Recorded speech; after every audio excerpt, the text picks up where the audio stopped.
Hello, my dear students. In this class, we are moving to the chapter titled Quest for a Theory of Everything, which was written by the famous science writer Kitty Gale Ferguson. It is a profile about the world-famous scientist Stephen Hawking. Stephen Hawking is a famous physicist, cosmologist, and professor of mathematics. അപ്പോൾ നമ്മൾ ഇന്ന് ഇവിടെ discuss ചെയ്യാൻ പോകുന്നത് നമ്മുടെ first യൂണിറ്റിലുള്ള chapter ആയിട്ടുള്ള question for a theory of everything. ഈ chapter എഴുതിയിരിക്കുന്നത് കിറ്റി ഗെയിൽ ഫെർഗൂസൺ. അവർ ഫേമസ് ആയിട്ടുള്ള ഒരു സയൻസ് റൈറ്റർ ആണ്. കിറ്റി ഗെയിൽ ഫെർഗൂസൺ ഇവിടെ എഴുതിയിരിക്കുന്നത് എന്താണെന്ന് വെച്ചാൽ ഫിസിഷ്യനും ഫിസിസിസ്റ്റും അതുപോലെ തന്നെ കോസ്മോളജിസ്റ്റും ഭൗതിക ശാസ്ത്രജ്ഞനും പ്രപഞ്ച ശാസ്ത്രജ്ഞനും അതുപോലെ മാത്തമാറ്റിക്സിലെ പ്രൊഫസറുമായിട്ടുള്ള സ്റ്റീഫൻ ഹോക്കിങ്ങിനെ പറ്റിയിട്ടാണ് Kitty Gail Ferguson Quest for a theory of Everything എഴുതിയിട്ടുള്ളത്. ഇത് സ്റ്റീഫൻ ഹോക്കിങ്ങിന്റെ പ്രൊഫൈലാണ്, അവരെഴുതിയ പ്രൊഫൈലാണ്. നമുക്ക് എല്ലാവർക്കും അറിയാവുന്ന കാര്യമാണ്. വളരെ യങ് ഏജിൽ തന്നെ മാരക രോഗം കീഴടക്കിയ വ്യക്തിയാണ് നമ്മുടെ സ്റ്റീഫൻ ഹോക്കിംഗ് എന്ന് പറയുന്നത്. അദ്ദേഹത്തിന് ഈ മാരക രോഗം വന്നതിന്റെ ഭാഗമായിട്ട് തന്നെ ജീവിതകാലം മുഴുവൻ ഒരു വീൽ ചെയറിൽ കഴിയുകയാണ്. ഒരുപാട് ഉള്ള മനുഷ്യനായിട്ട് കൂടി രോഗം അദ്ദേഹത്തെ കീഴടക്കിയിട്ടും അദ്ദേഹം ഒരുപാട് കാലം കഴിഞ്ഞു. പക്ഷെ തന്റെ ജീവിതത്തിൽ ഒന്നിനു മുന്നിലും തോൽക്കാൻ അദ്ദേഹത്തിന് ഇഷ്ടമായിരുന്നില്ല.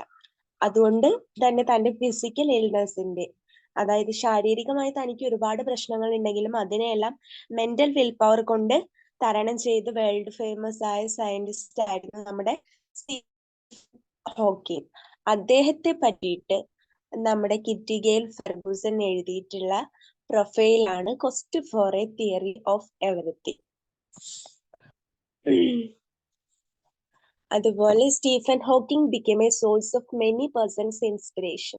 സ്റ്റീഫൻ ഹോക്കിംഗ് ഒരുപാട് വ്യക്തികൾക്ക് ഇൻസ്പിറേഷൻ പകർന്നു കൊടുത്തിട്ടുണ്ട്. ഇനി നമുക്ക് ഇതിന്റെ റീഡ് ആൻഡ് റിഫ്ലക്റ്റ് ഒന്ന് വായിക്കാം. Dr. Kalam exhorts everybody to be unique in his or her own way. There are many people who have proved their uniqueness even while fighting adversities and limitations. Stephen Hawking's profile reveals how he has overcome his disabilities to become the supernova of physics. അപ്പോൾ doctor Kalam exhorts എന്ന് പറഞ്ഞാൽ ഉപദേശിക്കുക. Everybody to be unique in his or her own way. അപ്പൊ കലാം എല്ലാവരെയും ഉപദേശിക്കുന്നുണ്ട്, എല്ലാവരോടും unique ആവാൻ വേണ്ടിയിട്ട്. Doctor Abdul Kalam എല്ലാവരെയും ഉപദേശിക്കുന്നത് എല്ലാവരും അവന്റേതായ അല്ലെങ്കിൽ അവളുടേതായ രീതിയിൽ എല്ലാവരും യുണീക്ക് ആവണം. There are many people who have proved their uniqueness even while fighting adversities and limitations. ഇവിടെ ഒരുപാട് പേഴ്സൺസ് ഉണ്ട്. അവരുടെ യുണീക്നെസ് പ്രൂവ് ചെയ്ത ഒരുപാട് പേഴ്സൺസ് ഉണ്ട്. അവരുടെ അഡ്വേഴ്സിറ്റീസ് എന്ന് പറഞ്ഞാൽ ഡേഞ്ചേഴ്സ്, എല്ലാ ഡേഞ്ചേഴ്സിനും ലിമിറ്റേഷൻസ്, കുറവുകളെ എല്ലാം തരണം ചെയ്തിട്ട് തന്റെ ജീവിതത്തിൽ യുണീക്കായി നിൽക്കുന്ന ഒരുപാട് വ്യക്തികൾ നമുക്ക് ചുറ്റുമുണ്ട്. Stephen Hawking's profile reveals how he has overcome his disabilities to become the supernova of physics.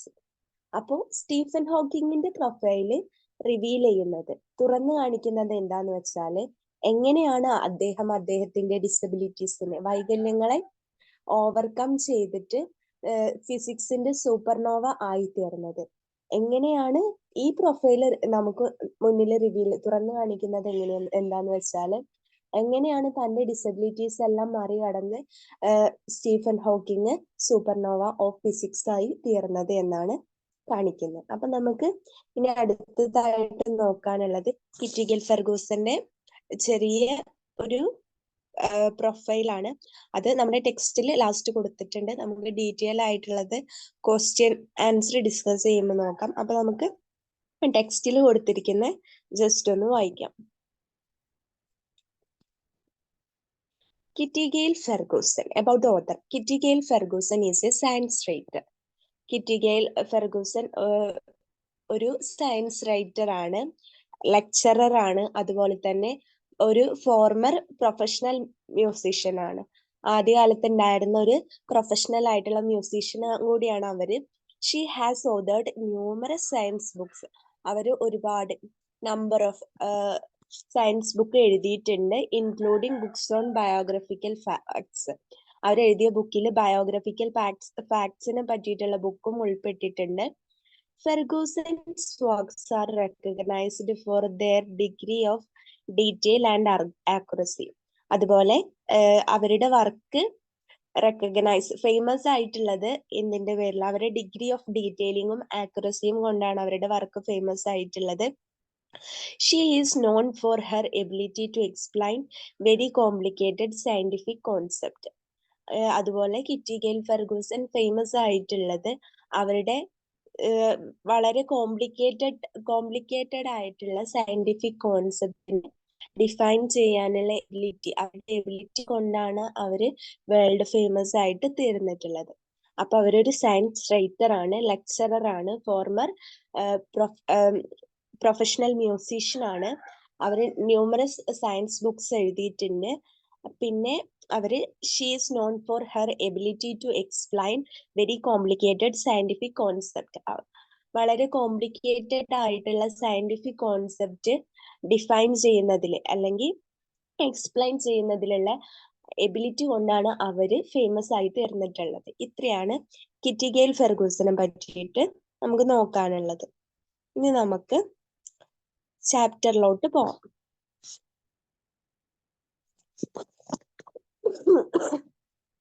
നമുക്ക് പാഠഭാഗത്തെ പറ്റി നോക്കാം. Question for a theory of everything. അപ്പോൾ നമ്മുടെ title question for a theory of everything എന്നാണ്. ക്വസ്റ്റ് എന്ന് പറഞ്ഞാൽ സെർച്ച് എന്നാണ് meaning വരുന്നത്.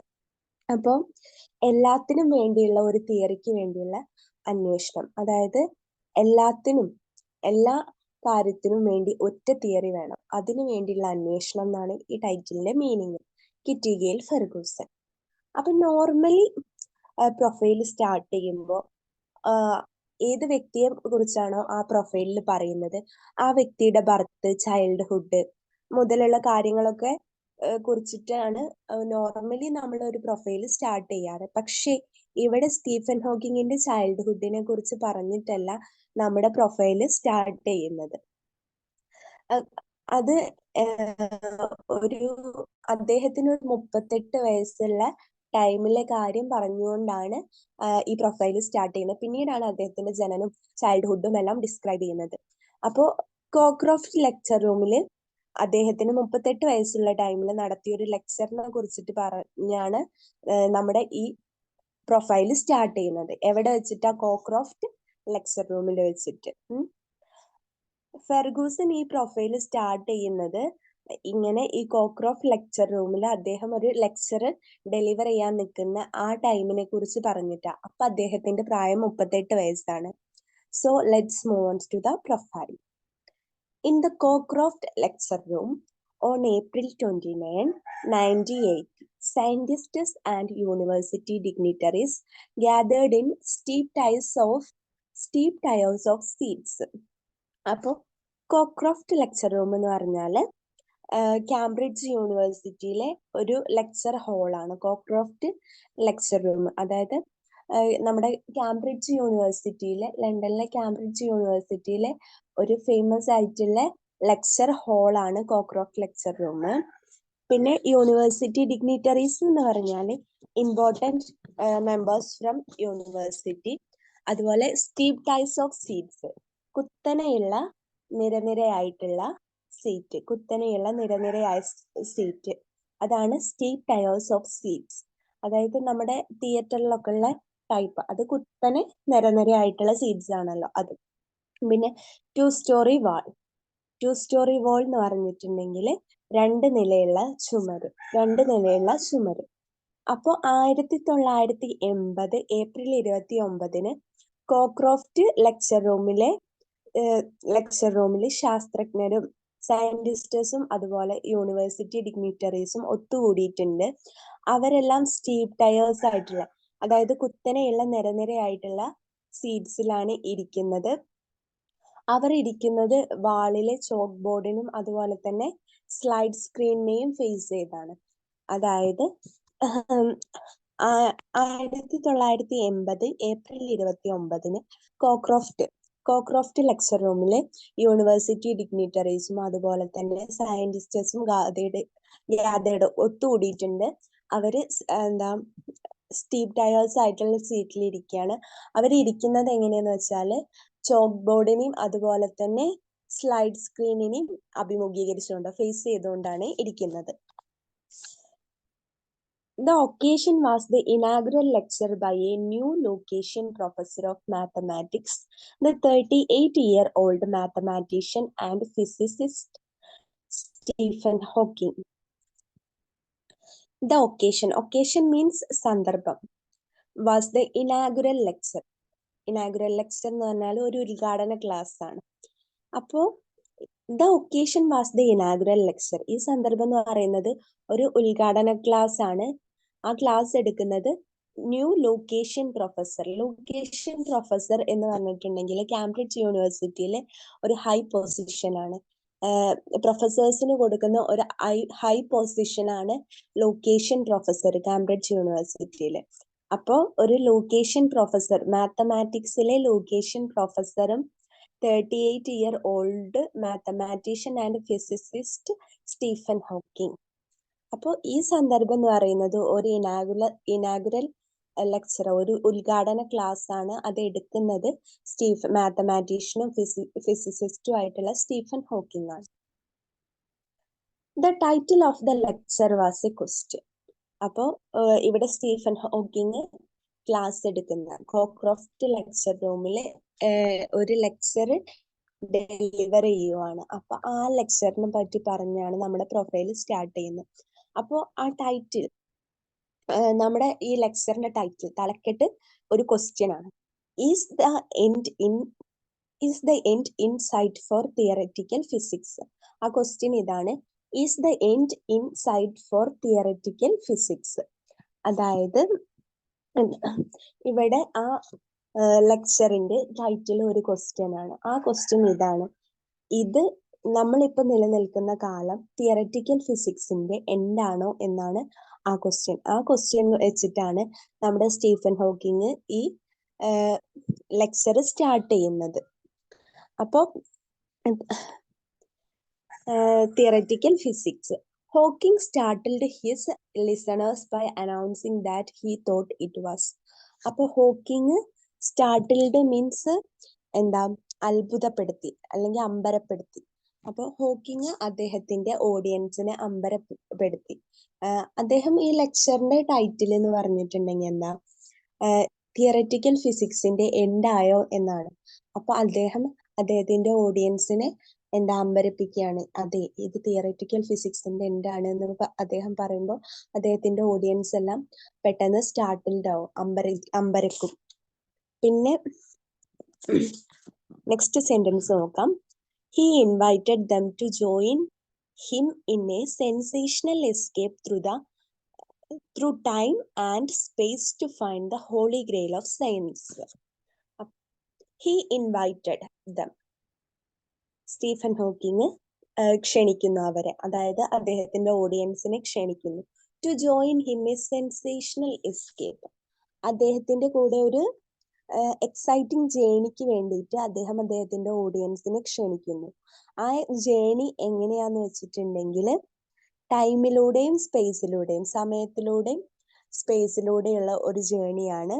എന്തിനാ ജേണി നടത്തുന്നത്? Holy Grail, to find the Holy Grail of science. സയൻസിന്റെ ഹോളി ഗ്രെയിൽ. ഹോളി ഗ്രെയിൽ എന്ന് പറഞ്ഞാൽ പാനപാത്രം എന്നൊക്കെയാ മീനിങ്. അതായത് ബൈബിളിൽ നിന്ന് എടുത്തിട്ടുള്ള ഒരു വേർഡാണ് ഹോളി ഗ്രെയിൽ.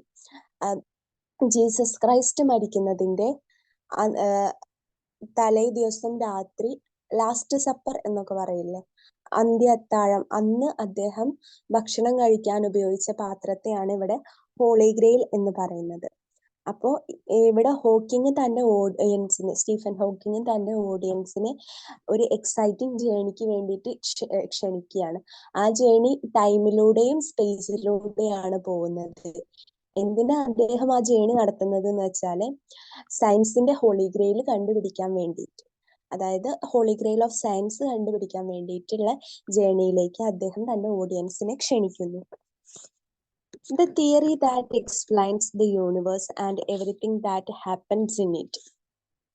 സയൻസിന്റെ ഹോളി ഗ്രെയിൽ കണ്ടെത്താനുള്ള ജേണിയിലേക്ക് അദ്ദേഹം എല്ലാവരെയും ക്ഷണിച്ചു. സയൻസിന്റെ ഹോളി ഗ്രെയിൽ എന്ന് പറയുന്നത് നമ്മുടെ യൂണിവേഴ്സിനെ കുറിച്ചിട്ടും അതുപോലെ തന്നെ പ്രപഞ്ചത്തിൽ നടക്കുന്ന കാര്യങ്ങളെയും വിശദീകരിക്കുന്ന ഒരു തിയറിയാണ്. അപ്പൊ സയൻസിന്റെ ഹോളി ഗ്രെയിൽ എന്ന് പറഞ്ഞാൽ ഒരു തിയറിയാണ്, ദാറ്റ് എക്സ്പ്ലെയിൻസ് ദ യൂണിവേഴ്സ്. ആ തിയറി എന്താ? സയൻസിന്റെ ഹോളി ഗ്രെയിൽ ഒരു തിയറിയാണ്. ആ തിയറി നമ്മുടെ പ്രപഞ്ചത്തെ എക്സ്പ്ലെയിൻ ചെയ്യുന്നു. അതുപോലെ everything that happens in it, അതുപോലെ പ്രപഞ്ചത്തിൽ നടക്കുന്ന എല്ലാ കാര്യങ്ങളെയും എക്സ്പ്ലെയിൻ ചെയ്യുന്നുണ്ട്. ഓക്കെ, ഇത്രയും ഭാഗം നമ്മളിപ്പോ നോക്കി. നമുക്ക് അടുത്ത പാരഗ്രാഫ് നോക്കാം. Stephen Hawking sat silently in a wheelchair while one of his students read his lecture to do. The assembled company judged by appearance alone. Hawking didn't seem a promising choice to lead any adventure. അപ്പൊ Stephen Hawking SAT silently in A wheelchair. നമ്മുടെ Stephen Hawking വളരെ മൂകനായിട്ട് ഒരു wheel ചെയറിൽ ഇരിക്കുവാണ്. While one of his students read his lecture to assembled company. അദ്ദേഹത്തിന്റെ ഒരു അദ്ദേഹത്തിന്റെ സ്റ്റുഡൻസിൽ ഒരാള് അവന്റെ ലെക്ചർ ഈ ഒത്തുകൂടിയവർക്ക് മുന്നിൽ പ്രസന്റ് ചെയ്യുമ്പോൾ സ്റ്റീഫൻ ഹോക്കിംഗ് അവിടെ ഒരു വീൽ ചെയറിൽ വളരെ മൂകായിട്ട് ഇരിക്കുകയാണ്. Judged by appearance alone, Hawking didn't seem a promising choice to led by adventure. അപ്പോൾ ഇദ്ദേഹത്തെ ജഡ്ജ് ചെയ്തുകൊണ്ട് നമ്മുടെ സ്റ്റീഫൻ ഹോക്കിംഗ് അവിടെ ഒരു വീൽ ചെയറിൽ മൂകനായിട്ട് ഇരിക്കുകയാണ്. അദ്ദേഹത്തിന്റെ സ്റ്റുഡൻസിൽ ഒരാള് ഈ അസംബിൾഡ് കമ്പനിക്ക്, അതായത് അവിടെ ഒത്തുകൂടിയിരിക്കുന്ന ആളുകളുടെ മുന്നിൽ ഒരു ലെക്ചർ ഡെലിവർ ചെയ്യുമ്പോൾ, പ്രോമിസിങ് ചോയ്സ് എന്ന് പറഞ്ഞാല് യോജിച്ച ആള്, ജഡ്ജിഡ് വിലയിരുത്തുക. അപ്പൊ അയാളുടെ അപ്പിയറൻസ് മാത്രം നോക്കുകയാണെങ്കിൽ, ഇപ്പൊ ഇവിടെ ഈ ലെക്ചർ റീഡ് ചെയ്യാൻ വന്നിരിക്കുന്ന ആ സ്റ്റുഡന്റിന്റെ അപ്പിയറൻസ് മാത്രം നോക്കുകയാണെങ്കിൽ ഒരു അഡ്വഞ്ചർ നയിക്കാൻ യോജിച്ച ആളായിട്ട് അദ്ദേഹത്തെ സ്റ്റീഫൻ ഹോക്കിങ്ങിന് തോന്നിയില്ല. അതായത് ആ ലെക്ചർ ഡെലിവർ ചെയ്യാൻ വന്നിരിക്കുന്ന ആ സ്റ്റുഡന്റിനെ കണ്ടിട്ട് ഒരു അഡ്വഞ്ചർ നയിക്കാൻ മാത്രം കപ്പാസിറ്റി ഉള്ള അല്ലെങ്കിൽ ടാലന്റ് ഉള്ള ഒരാളായിട്ട് അയാളെ തോന്നിയില്ല. അയാൾ അപ്പിയറൻസ് കണ്ടപ്പോൾ അയാൾക്ക് ഒരു അഡ്വഞ്ചർ നയിക്കാൻ മാത്രം പ്രാപ്തി ഉണ്ട്, അല്ലെങ്കിൽ അതിന് യോജിച്ച ആളാണ് എന്ന് സ്റ്റീഫൻ ഹോക്കിങ്ങിന് തോന്നിയില്ല. Stephen William Hawking was born on 8 January 1942 in Oxford, England. It was exactly 300 years after the death of Galileo, the father of modern science. ഇനിയാണ് ഇതുവരെ നമ്മൾ പറഞ്ഞു, നോർമലി പ്രൊഫൈൽ സ്റ്റാർട്ട് ചെയ്യുമ്പോൾ ആ വ്യക്തിയുടെ ബർത്തും അതുപോലെ ചൈൽഡ്ഹുഡ് കാര്യങ്ങളൊക്കെ പറഞ്ഞിട്ട് ബാക്കി കാര്യങ്ങൾ ഡിസ്കസ് ചെയ്യും.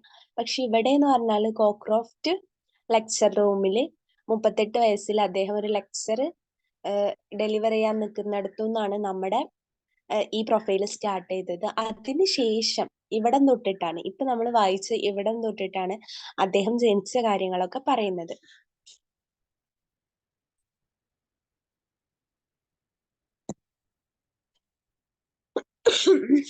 Stephen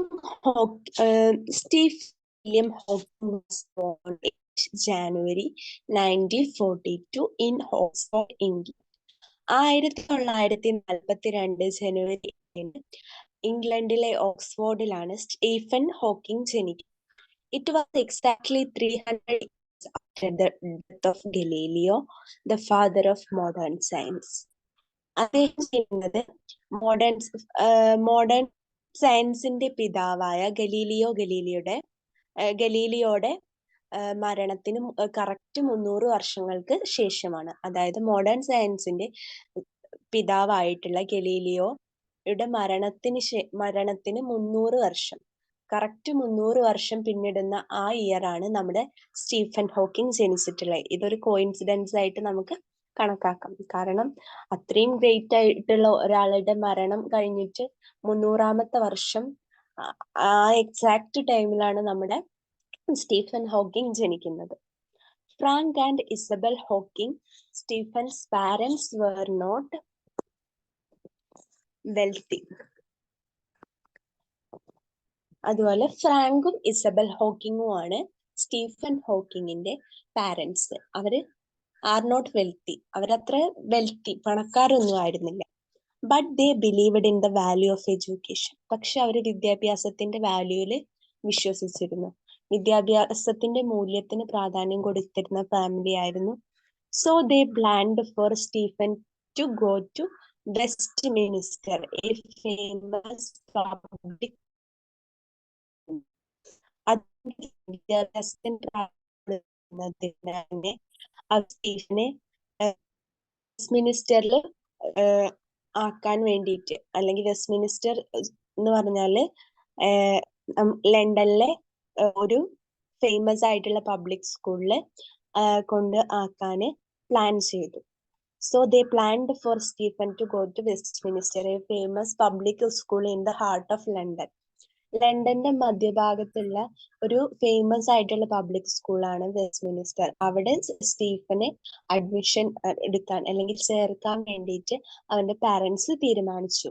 Unfortunately, Stephen was ill at the time of scholarship examination for Westminster. നിർഭാഗ്യവശാൽ വെസ്റ്റ്മിനിസ്റ്റർ സ്കൂളിലേക്കുള്ള സ്കോളർഷിപ്പ് എക്സാമിനേഷൻ ഡേറ്റ് അന്ന് സ്റ്റീഫൻ ഹോക്കിങ് ഇല്ലായിട്ട് അദ്ദേഹത്തിന് എക്സാം അറ്റൻഡ് ചെയ്യാൻ പറ്റിയില്ല. Therefore, he attended the local St. Albans school. അതുകൊണ്ട് തന്നെ അദ്ദേഹത്തിന് വെസ്റ്റ്മിനിസ്റ്ററിൽ അഡ്മിഷൻ കിട്ടിയില്ല. സോ അദ്ദേഹം ലോക്കൽ സെയിന്റ് ആൽബർട്ട് സ്കൂളില് അഡ്മിഷൻ എടുത്തു, അവിടെ അറ്റൻഡ് ചെയ്തു. By the time he was 8, he was thinking seriously about becoming a scientist. By the time he was 8, അദ്ദേഹത്തിന് 8 വയസ്സുണ്ടായിരുന്നപ്പോൾ തന്നെ he was thinking seriously about becoming a scientist. അക്കാലം മുതൽ അദ്ദേഹം serious ആയിട്ട് ആലോചിക്കാൻ തുടങ്ങി. അദ്ദേഹത്തിന് ഒരു വലിയ സയന്റിസ്റ്റ് ആവണം. എത്ര വയസ്സില? വളരെ ചെറുപ്പത്തില, 8 വയസ്സ് മുതൽ അദ്ദേഹം ആഗ്രഹിക്കാൻ തുടങ്ങി അദ്ദേഹത്തിന് ഒരു സയന്റിസ്റ്റ് ആവണമെന്ന്.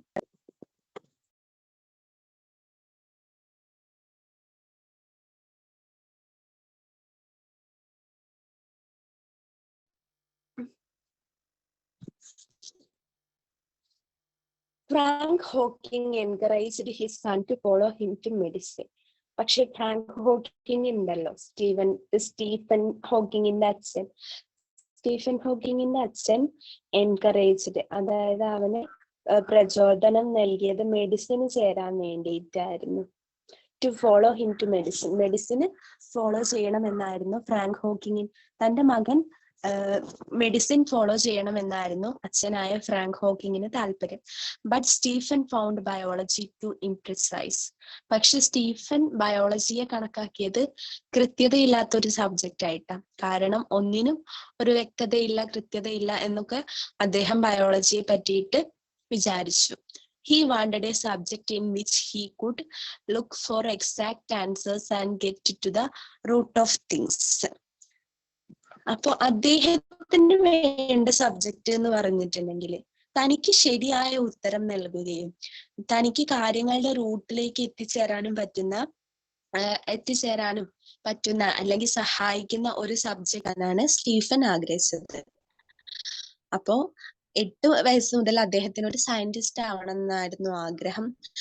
അദ്ദേഹത്തിന്റെ അച്ഛൻ അദ്ദേഹത്തെ എൻകറേജ് ചെയ്തത് മെഡിസിൻ പഠിക്കാനായിരുന്നു. പക്ഷെ സ്റ്റീഫൻ ഹോക്കിംഗ് ബയോളജിയെ ഇംപ്രിസൈസ് ആയിട്ട് കണക്കാക്കി. അതുകൊണ്ട് അദ്ദേഹത്തിന് പഠിക്കേണ്ട സബ്ജക്റ്റ് എന്ന് പറഞ്ഞാൽ തനിക്ക് ശരിയായിട്ട് ഉത്തരം നൽകുകയും അതുപോലെ തന്നെ തനിക്ക് കാര്യങ്ങളുടെ റൂട്ടിലേക്ക് എത്തിച്ചേരാനും തന്നെ സഹായിക്കുന്ന ഒരു സബ്ജക്റ്റ് ആയിരുന്നു അദ്ദേഹത്തിന് വേണ്ടത്. അത് ഒരിക്കലും ബയോളജി ആയിരുന്നില്ല. കാരണം ബയോളജി ഒരു കൃത്യതയില്ലാത്ത സബ്ജക്റ്റ് ആയിട്ടാണ് അദ്ദേഹം കണ്ടത്.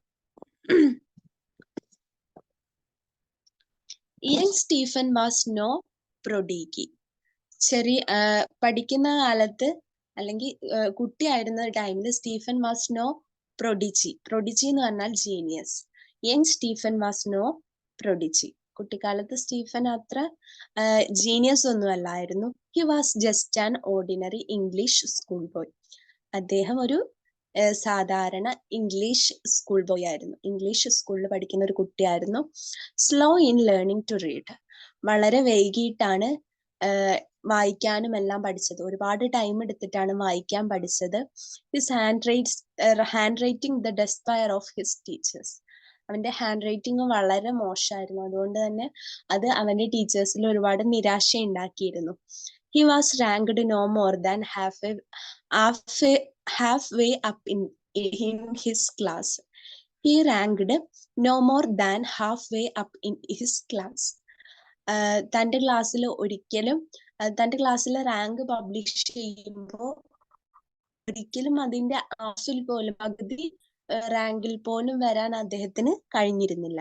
ദോ he now says in his own defence it was very bright class. അവന് പഠിക്കാൻ പറ്റിയിരുന്നില്ല. അതുകൊണ്ട് തന്നെ അവന് അന്ന് ആ ഒരു റാങ്ക് ലിസ്റ്റിന്റെ ഹാഫിൽ പോലും അവന് എത്താൻ സാധിച്ചിരുന്നില്ല. എന്നാലും അദ്ദേഹം പറയുന്നത് എന്താന്ന് വെച്ചാല് അത് ഒരു ബ്രൈറ്റ് ക്ലാസ് ആയിരുന്നു എന്നാണ്.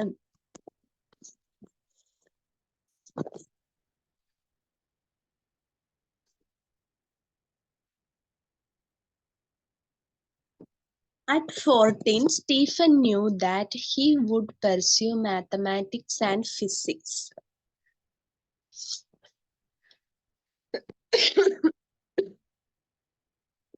Pursue എന്ന് പറഞ്ഞാൽ ഫോളോ എന്നാണ്.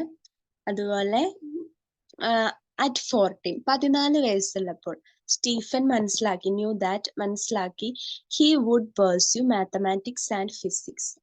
അവൻ ഫോളോ ചെയ്യേണ്ടത് മാത്തമാറ്റിക്സും ഫിസിക്സുമാണ്, ഗണിതശാസ്ത്രവും ഭൗതികശാസ്ത്രവുമാണ്. His father called his impractical for there were no jobs in mathematics except teaching.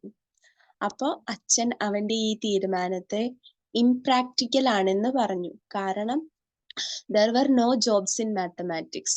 Mathematics നമ്മൾ ഫോളോ ചെയ്ത് പഠിക്കുകയാണെങ്കിൽ അവിടെ ഒരു ജോബ്സും ഇല്ല എക്സെപ്റ്റ് ടീച്ചിങ്. ആകെയുള്ളത് ടീച്ചിങ് മാത്രം. ടീച്ചിങ് ഒഴികെ ഒരു ജോബ് ഓപ്പർച്യൂണിറ്റീസും നമുക്ക് മാത്തമാറ്റിക്സ് പഠിച്ചാൽ ഉണ്ടാവില്ല. അതുകൊണ്ട് തന്നെ സ്റ്റീഫന്റെ ഈ തീരുമാനത്തെ ഇംപ്രാക്ടിക്കൽ ആയിട്ട് ഫാദർ കണ്ടു. Moreover, he wanted his son to attend his own college. അതുപോലെ തന്നെ അതുകൂടാതെ ഫാദർ ആഗ്രഹിച്ചത് എന്താ വെച്ചാല് അദ്ദേഹത്തിന്റെ മകൻ അദ്ദേഹം പഠിച്ച ഓക്സ്ഫോർഡിൽ പഠിക്കണം എന്ന് ആഗ്രഹിച്ചു. അതുകൂടാതെ he wanted his son to attend his own college. അദ്ദേഹം ആഗ്രഹിച്ചത് എന്താന്ന് വെച്ചാൽ അദ്ദേഹത്തിന്റെ മകൻ അദ്ദേഹം പഠിച്ച ഓക്സ്ഫോർഡ് കോളേജിൽ പഠിക്കണം എന്നാണ്. പക്ഷെ അവിടെ മാത്തമാറ്റിക്സ് ഇല്ലായിരുന്നു. ഓക്സ്ഫോർഡ് യൂണിവേഴ്സിറ്റി മാത്തമാറ്റിക്സ് ഓഫർ ചെയ്തിരുന്നില്ല. ആ ടൈമിൽ മാത്തമാറ്റിക്സ് ഉണ്ടായിരുന്നില്ല. He followed his father's advice and studied chemistry. അങ്ങനെ സ്റ്റീഫൻ ഹോക്കിംഗ് മാത്തമാറ്റിക്സും ഫിസിക്സും ഫോളോ ചെയ്യാനാണ് തീരുമാനിച്ചത്. പക്ഷെ അച്ഛൻ പറഞ്ഞു മാത്തമാറ്റിക്സ് പഠിച്ചാൽ അവിടെ ടീച്ചിങ് മാത്രമാണ് ജോബ് ഉള്ളത്. എക്സെപ്റ്റ് ടീച്ചിങ് അവിടെ നമുക്ക് വേറൊരു ജോബിലും എത്തിച്ചേരാൻ പറ്റില്ല. അങ്ങനെ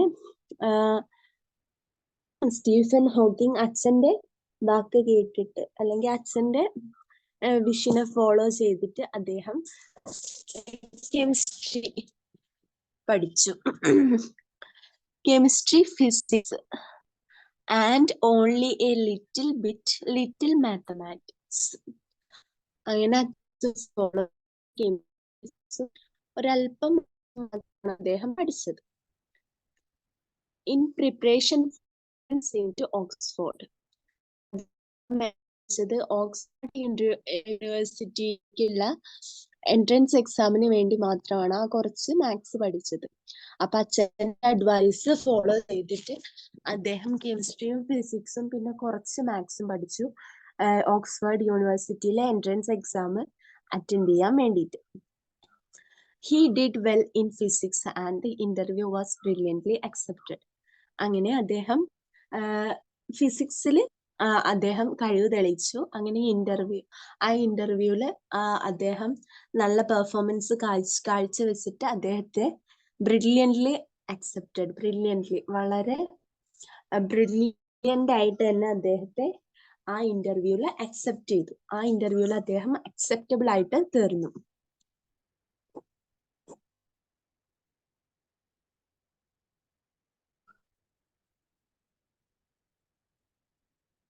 In 1959, at the age of 17, Hawking went to Oxford to study natural science and to specialize in physics. He joined University College, his father's college and the oldest at Oxford, founded in 1249 AD. അപ്പോൾ 14-ാമത്തെ വയസ്സിൽ അദ്ദേഹം എന്ത് ചെയ്തു? നമ്മുടെ ഓക്സ്ഫോർഡിലേക്കുള്ള entrance clear ചെയ്തു. അതുപോലെ ഇന്റർവ്യൂവിൽ brilliant ആയിട്ടുള്ള പെർഫോമൻസ് കാഴ്ചവെച്ചു. അങ്ങനെ 1959 അന്ന് അദ്ദേഹത്തിന് എത്ര വയസ്സാ? 7 വയസ്സ്. അപ്പോൾ 3 വർഷം പിന്നിട്ടിട്ടുള്ള, അതായത് 14 വയസ്സിലെ കാര്യങ്ങൾ പറഞ്ഞതിന് ശേഷം പിന്നെ പറയുന്നത് 17 വയസ്സിലെ കാര്യങ്ങളാണ്.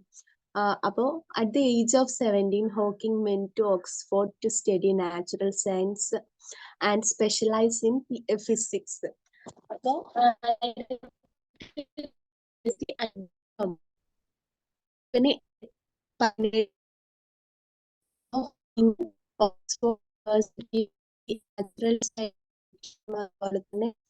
ഫിസിക്സിൽ PhD സ്പെഷ്യലൈസ് ചെയ്യാൻ, PhD അല്ല, ഫിസിക്സിൽ സ്പെഷ്യലൈസ് ചെയ്യാനും വേണ്ടിയിട്ട് വന്നു. ഹി ജോയിൻഡ് യൂണിവേഴ്സിറ്റി കോളേജ്, അദ്ദേഹം യൂണിവേഴ്സിറ്റി കോളേജിൽ ജോയിൻ ചെയ്തു. ഹിസ് ഫാദേഴ്സ് കോളേജ്, അദ്ദേഹത്തിന്റെ ഫാദർ പഠിച്ച കോളേജ് തന്നെയായിരുന്നു. And the oldest at Oxford, അദ്ദേഹത്തിന്റെ ഫാദർ പഠിച്ച കോളേജിലാണ് അദ്ദേഹം ഇപ്പോൾ ജോയിൻ ചെയ്തിട്ടുള്ളത്. അതെന്ന് പറഞ്ഞാൽ ഓക്സ്ഫോർഡിൽ വെച്ചിട്ട് ഏറ്റവും ഓൾഡസ്റ്റ് ആയിട്ടുള്ള കോളേജ് ആയിരുന്നു അത്. ആ കോളേജ് സ്ഥാപിച്ചത് 1249 AD അത്രയും പഴക്കമുള്ള കോളേജിലാണ് അദ്ദേഹം ഇപ്പോൾ അഡ്മിഷൻ എടുത്തത്, നാച്ചുറൽ സയൻസ് പഠിക്കാനും ഫിസിക്സിൽ സ്പെഷ്യലൈസ് ചെയ്യാനും വേണ്ടിയിട്ട്.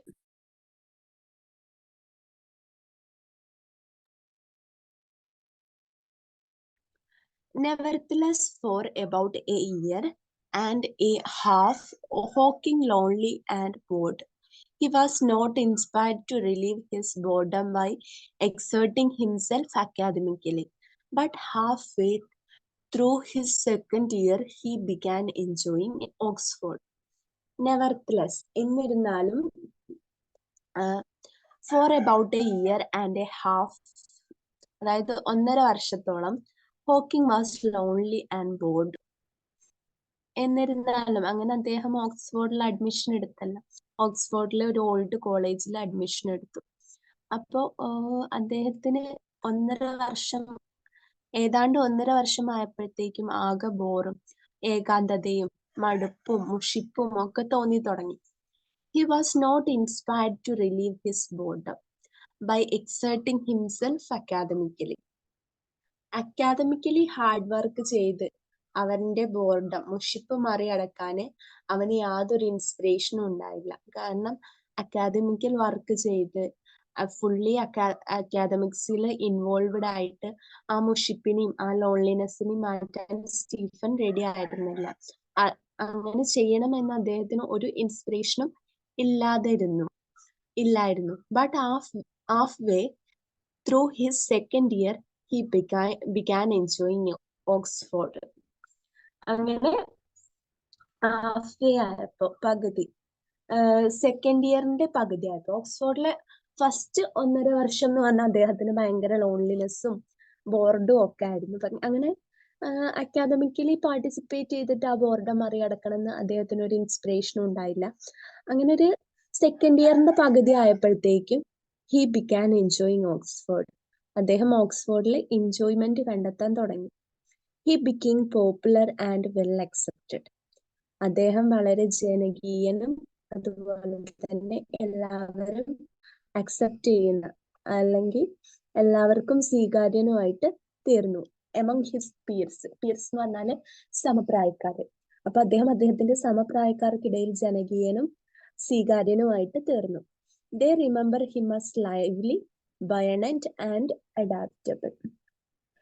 അദ്ദേഹത്തിന്റെ പിയേഴ്സ് അതായത് സമപ്രായക്കാര് അദ്ദേഹത്തെ ഓർക്കുന്നത് എങ്ങനെയായിട്ടാണ്? ലൈവ്ലി, ഉന്മേഷമുള്ളവനായിട്ടും, ബയണന്റ്, ഹാപ്പി ആൻഡ് അഡാപ്റ്റബിൾ, പെട്ടെന്ന് ഇണങ്ങിച്ചേരുന്ന. അങ്ങനെ അദ്ദേഹത്തിന്റെ ഫ്രണ്ട്സ് എല്ലാം അദ്ദേഹത്തെ കണ്ടത് ലൈവ്ലി ആയിട്ടും ബയണന്റ് ആയിട്ടും അതുപോലെ അഡാപ്റ്റബിൾ, ഉന്മേഷമുള്ള ആളായിട്ടും അതുപോലെ ഹാപ്പി ഉള്ള ഒരാളായിട്ടും അതുപോലെ പെട്ടെന്ന് ഇണങ്ങിച്ചേരുന്ന ഒരാളായിട്ടും എല്ലാവരും സ്റ്റീഫനെ കൺസിഡർ ചെയ്തു. He war his hair long. അദ്ദേഹത്തിന്റെ മുടി നീട്ടി വളർത്തി. വാസ് ഫേമസ് ഫോർ ഹിസ് വിറ്റ്. അദ്ദേഹത്തിന്റെ തമാശകൾ കൊണ്ട് പ്രസിദ്ധനായി അവിടെ. ലൈക്ക്ഡ് ക്ലാസിക്കൽ മ്യൂസിക്കിനെ ഇഷ്ടപ്പെട്ടു. ആൻഡ് സയൻസ് ഫിക്ഷൻ, അതുപോലെ സയൻസ് ഫിക്ഷനെയും ഇഷ്ടപ്പെട്ടു. ആൻഡ് ടുക്ക് പാർട്ട് ഇൻ സ്പോർട്സിലും ഭാഗമായി. അങ്ങനെ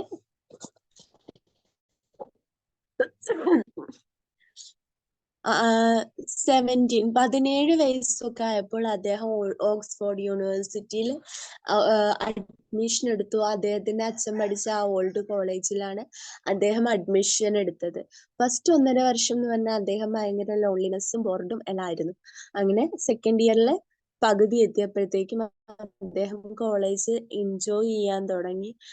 അങ്ങനെ അദ്ദേഹത്തിന്റെ പേഴ്സിന്റെ മുന്നിൽ ജനകീയനും സ്വീകാര്യനും ആയിട്ട് തീർന്നു. പിന്നെ അതിനുശേഷം എല്ലാവരും അവനെ ഉന്മേഷമുള്ളവരായിട്ടും ഹാപ്പി സന്തോഷമുള്ളവനായിട്ടും എല്ലാം കണക്കാക്കാൻ തുടങ്ങി. അദ്ദേഹത്തിന്റെ മുടി നീട്ടി വളർത്തി. അദ്ദേഹത്തിന്റെ തമാശകൾ കൊണ്ട് അദ്ദേഹം പ്രശസ്തനായി. ക്ലാസിക്കൽ മ്യൂസിക്കും അതുപോലെ തന്നെ സയൻസ് ഫിക്ഷനും അദ്ദേഹം ഇഷ്ടപ്പെട്ടു.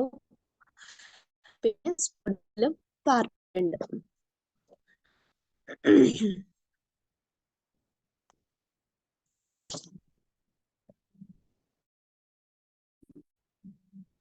However, at the end of the third year, Hawking almost floundered. He selected theoretical physics as his specialty.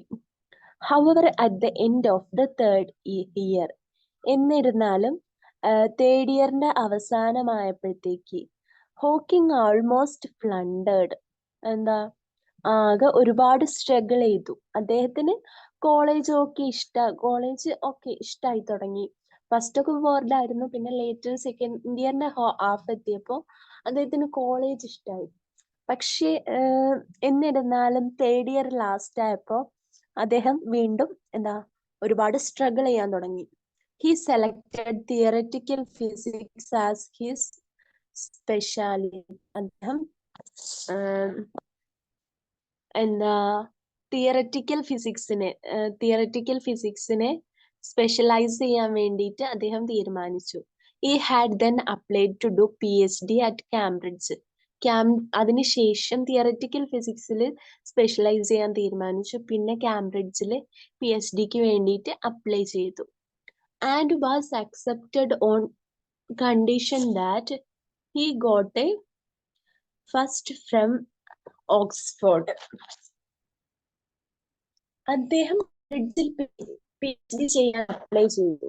അങ്ങനെ ഹി വാസ് അക്സെപ്റ്റ് ചെയ്തു. അദ്ദേഹത്തെ എല്ലാവരും അക്സെപ്റ്റ് ചെയ്തു. പക്ഷെ അക്സെപ്റ്റ് ചെയ്തപ്പോൾ അവിടെ there was a one condition. ആ ഒറ്റ കണ്ടീഷൻ കൊണ്ട് മാത്രമാണ് അദ്ദേഹത്തിന് കാംബ്രിഡ്ജ് യൂണിവേഴ്സിറ്റിയിൽ അഡ്മിഷൻ കൊടുക്കാന്ന് യൂണിവേഴ്സിറ്റിയിലെ മെയിൻ മെമ്പേഴ്സ് എല്ലാം പറഞ്ഞത്. അദ്ദേഹത്തിന് ഓക്സ്ഫോർഡിൽ ഫസ്റ്റ് ക്ലാസ് അല്ലെങ്കിൽ ഫസ്റ്റ് റാങ്ക് കിട്ടുവാണെങ്കിൽ അദ്ദേഹത്തെ കാംബ്രിഡ്ജിൽ PhDക്ക് വേണ്ടിയിട്ട് എൻറോൾ ചെയ്യാം, അല്ലെങ്കിൽ അയാൾക്ക് അഡ്മിഷൻ കൊടുക്കാമെന്ന് അക്സെപ്റ്റ് ചെയ്യാമെന്ന് അവർ പറയും.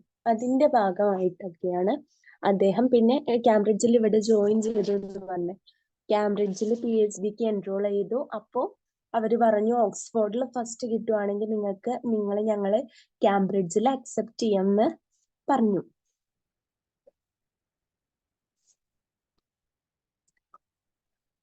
Hawking was confident that he could get through successfully. ആ ടൈമിൽ ഹോക്കിംഗ് വളരെ കോൺഫിഡന്റ് ആയിരുന്നു. അദ്ദേഹം ഗെറ്റ് ത്രൂ എന്ന് പറഞ്ഞാൽ പാസ്സാവുക, സക്സസ്ഫുള്ളി അദ്ദേഹത്തിന് എക്സാമിനേഷൻ സക്സസ്ഫുൾ ആയിട്ട് പാസ്സാവാൻ പറ്റുന്നു എന്നുള്ള കാര്യത്തിൽ ഹോക്കിംഗ് ഭയങ്കര കോൺഫിഡന്റ് ആയിരുന്നു. But as the examination day approached his confidence failed. പക്ഷേ എക്സാമിനേഷൻ ഡേ വന്നപ്പോൾ അദ്ദേഹത്തിന്റെ കോൺഫിഡൻസ് എല്ലാം ഇല്ലാണ്ടായി. Hawking ended up disastrously on the borderline between a first and a second. അങ്ങനെ ഹോക്കിംഗ് ended up disastrously, നിരാശാജനകമായിട്ട് അദ്ദേഹം disastrously on the border line between first and second. അങ്ങനെ അദ്ദേഹത്തിന് കിട്ടിയ മാർക്ക് എന്ന് പറഞ്ഞാൽ ഫസ്റ്റിന്റെയും സെക്കൻഡിന്റെയും, ഫസ്റ്റ് ക്ലാസിന്റെയും സെക്കൻഡ് ക്ലാസിന്റെയും ഇടയ്ക്കുള്ള ഒരു മാർക്കാണ് അദ്ദേഹത്തിന് കിട്ടിയത്. അദ്ദേഹത്തിന് എക്സാമിന് മുന്നേ താൻ ജയിക്കും, വളരെ സക്സസ്ഫുൾ ആവും എന്നൊരു കോൺഫിഡൻസ് ഉണ്ടായിരുന്നു. പക്ഷെ എക്സാമിനേഷൻ അദ്ദേഹത്തിന്റെ കോൺഫിഡൻസ് എല്ലാം ഇല്ലാണ്ടായി. റിസൾട്ട് വന്നപ്പോൾ he got a result in between first class and second class. Result വന്നപ്പോൾ ഒരു ബോർഡർ ലൈനിലുള്ള റിസൾട്ട് ആണ് അദ്ദേഹത്തിന് കിട്ടിയത്. ഫസ്റ്റ് ക്ലാസ്സിലും എത്താൻ പറ്റിയില്ല, സെക്കൻഡിലേക്ക് പോയതുമില്ല, രണ്ടിന്റെ നടുക്കുള്ള ഒരു റിസൾട്ടാണ് കിട്ടിയത്. Hawking was confident that he could അപ്പൊ അത്രയാണ് ആ പാരഗ്രാഫിൽ പറയുന്നത്. നമുക്ക് അടുത്ത പാരഗ്രാഫ് നോക്കാം. Faced with a borderline result, the examiners summoned Hawking for an interview and questioned him about his plans. Faced with a borderline result. Borderline result എന്ന് പറഞ്ഞാല് result in between first and second class. അപ്പോൾ അദ്ദേഹത്തിന് കിട്ടിയ result എന്ന് പറയുന്നത് first ക്ലാസിന്റെയും second ക്ലാസിന്റെയും ഇടയ്ക്കുള്ള ഒരു result ആണല്ലോ. അപ്പൊ ആ ബോർഡർ ലൈൻ റിസൾട്ടിൽ നിൽക്കുന്ന അദ്ദേഹത്തെ എക്സാമിനേഴ്സ് വിളിപ്പിച്ചു. എന്നിട്ട് എക്സാമിനേഴ്സ് സമണ്ട് ഹോക്കിങ്സിനെ വിളിപ്പിച്ചിട്ട് ഒരു ഇന്റർവ്യൂവിന് വേണ്ടിയിട്ടാണ് വിളിച്ചത്. And questioned him about his. അങ്ങനെ എക്സാമിനേഴ്സ് അവനെ ഒരു ഇന്റർവ്യൂവിന് വേണ്ടിയിട്ട് വിളിച്ചു. അങ്ങനെ അവന്റെ ഫ്യൂച്ചർ പ്ലാൻസിനെ പറ്റിയിട്ട് അവനോട് ചോദിച്ചു. In spite of the tenseness of the situation, Hawking managed to come up with the kind of remark for which he has famous among his friends. വളരെ ടെൻഷൻ ഒരു ബോർഡർ ലൈൻ മാർക്കും കൊണ്ടാണ്. ഈ മാർക്ക് വന്നതിനെ തുടർന്നിട്ട് അദ്ദേഹത്തിന് എക്സാമിനേഴ്സ് സമൺ ചെയ്ത interview attend ചെയ്ത് വന്നത്. ആ ഇന്റർവ്യൂവിൽ എക്സാമിനേഴ്സ് ചോദിച്ച ക്വസ്റ്റ്യൻ എന്താ വെച്ചാൽ, ഇത്രയും ടെൻഷൻ നിറഞ്ഞൊരു സിറ്റുവേഷൻ ആയിരുന്നു അത്. പക്ഷെ അവിടെ അദ്ദേഹം ഒരു പ്രസ്താവന നടത്തി.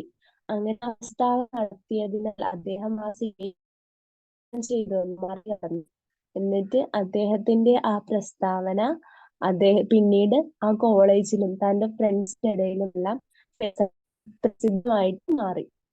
അപ്പോ ബോർഡർ ലൈൻ റിസൾട്ട് കിട്ടിയ ടൈമിലെ എക്സാമിനേഴ്സ് അദ്ദേഹത്തെ ഫ്യൂച്ചർ പ്ലാനിനെ പറ്റി ചോദിച്ചപ്പോ അവൻ ഒരു റിമാർക്ക് അവിടെ നടത്തി, ഒരു പ്രസ്താവന അവിടെ നടത്തി. ആ പ്രസ്താവന അവന് യൂണിവേഴ്സിറ്റിയിലും അതുപോലെ തന്നെ അവന്റെ ഫ്രണ്ട്സിന്റെ ഇടയിലും ഫേമസ് ആക്കി. ഓക്കെ, നമുക്ക് അടുത്ത സെന്റൻസ് നോക്കാം. ഇഫ് ഐ ഗെറ്റ്, ഇതാണ് അദ്ദേഹം അവിടെ നടത്തിയ റിമാർക്ക്, പ്രസ്താവന കേട്ടോ. If I get a first I shall go to Cambridge. എനിക്ക് ഫസ്റ്റ് കിട്ടുവാണെങ്കിൽ I shall go to Cambridge, ഞാൻ കാംബ്രിഡ്ജിലോട്ട് പോകും. If I receive a second, എനിക്ക് സെക്കൻഡ് ആണ് കിട്ടുന്നത് എങ്കിൽ I will remain at Oxford, ഞാൻ ഓക്സ്ഫോർഡിൽ നിൽക്കും. So I expect that you will give me first. അതുകൊണ്ട് തന്നെ ഞാൻ പ്രതീക്ഷിക്കുന്നത് എന്താന്ന് വെച്ചാൽ നിങ്ങൾ, അതായത് ഈ examiners, you will give me first, നിങ്ങൾ എനിക്ക് ഫസ്റ്റ് ക്ലാസ് തരും എന്നാണ് ഞാൻ ഇവിടെ പ്രതീക്ഷിക്കുന്നത്. അതിന്റെ ഭാഗമായിട്ട് ഇതാണ് ആ പ്രസ്താവന. ഞാൻ ഓൾറെഡി പറഞ്ഞല്ലോ, ഇഫ് ഐ ഗെറ്റ് ഫസ്റ്റ് കിട്ടുവാണെങ്കിൽ, എനിക്ക് ഫസ്റ്റ് കിട്ടുവാണെങ്കിൽ I shall go to Cambridge, ഞാൻ കാംബ്രിഡ്ജിലോട്ട് പോകും. If I receive a second I will remain Oxford, എനിക്ക് സെക്കൻഡ് കിട്ടുന്നതെങ്കിൽ ഞാൻ ഓക്സ്ഫോർഡിൽ റിമൈൻ ചെയ്യും. So I expect that you will give me first, അതുകൊണ്ട് ഞാൻ പ്രതീക്ഷിക്കുന്നത് നിങ്ങൾ എനിക്ക് ഫസ്റ്റ് തരും എന്നാണ്. ഈ പ്രസ്താവനയാണ് സ്റ്റീഫൻ ഹോക്കിങ്ങിനെ യൂണിവേഴ്സിറ്റിയിലും തന്റെ ഫ്രണ്ട്സിന്റെ ഇടയിലും ഫേമസ് ആക്കിയത്, പ്രശസ്തനാക്കി തീർത്തത്. അങ്ങനെ അതിന്റെ ഭാഗമായിട്ട് he got his first and he went to Cambridge. ഈ ഒറ്റ പ്രസ്താവന കൊണ്ട് അവന് ഫസ്റ്റ് ക്ലാസ് കൊടുത്തു. അദ്ദേഹത്തിന് ഫസ്റ്റ് ക്ലാസ് കൊടുത്തിട്ട് അദ്ദേഹം കാംബ്രിഡ്ജ് യൂണിവേഴ്സിറ്റിയിൽ ജോയിൻ ചെയ്തു. കാംബ്രിഡ്ജ് യൂണിവേഴ്സിറ്റിയിലേക്ക് അദ്ദേഹം മൂവ് ഓൺ ചെയ്തു. His first year at Cambridge was worse than that at Oxford. അദ്ദേഹത്തിന്റെ കാംബ്രിഡ്ജിലെ ഫസ്റ്റ് ഇയർ എന്ന് പറഞ്ഞിട്ടുള്ളത് വേഴ്സ് ദാൻ അറ്റ് ഓക്സ്ഫോർഡ്. ഓക്സ്ഫോർഡിലെ ടൈമിനേക്കാളും വളരെ, കാരണം ഓക്സ്ഫോർഡിൽ തന്നെ അദ്ദേഹം ഭയങ്കര ലോൺലിനെസ്സും ബോർഡും ഒക്കെ ആയിരുന്നു അദ്ദേഹത്തിന്റെ ഫസ്റ്റ് 1.5 ഇയർ അനുഭവിച്ചത്. അതിനേക്കാൾ മോശം സിറ്റുവേഷൻ ആയിരുന്നു അതിൽ കാംബ്രിഡ്ജിൽ അദ്ദേഹത്തിന് ഉണ്ടായിരുന്നത്. ഹിസ് സ്ലിപ്പ് ഷോർഡ് മാത്തമാറ്റിക്കൽ ബാക്ക്ഗ്രൗണ്ട്, അദ്ദേഹത്തിന്റെ അശ്രദ്ധമായ മാത്തമാറ്റിക്കൽ ബാക്ക്ഗ്രൗണ്ട് അദ്ദേഹത്തിന്റെ ഇടയിൽ പ്രശ്നങ്ങൾ ഉണ്ടാക്കി.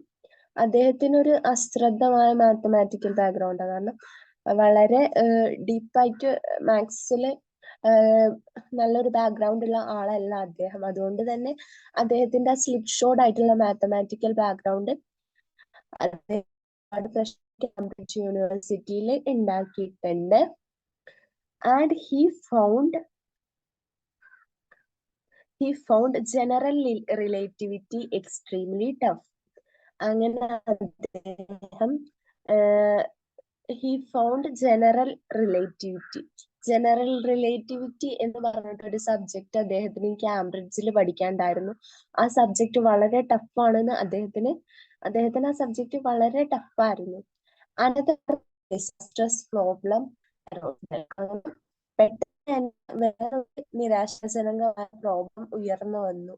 During his third year at Oxford Hawking started getting clumsy. അപ്പോ അദ്ദേഹത്തിന്റെ ഓക്സ്ഫോർഡില് തേർഡ് ഇയർ ആയിരുന്ന ടൈമില് ഹോക്കിങ്ങിന് ഒരു പ്രശ്നം ഉണ്ടായിരുന്നു, ക്ലംസി. അദ്ദേഹത്തിന്റെ ബോഡി ബാലൻസ് ഇങ്ങനെ നഷ്ടപ്പെട്ടു തുടങ്ങിയിരുന്നു.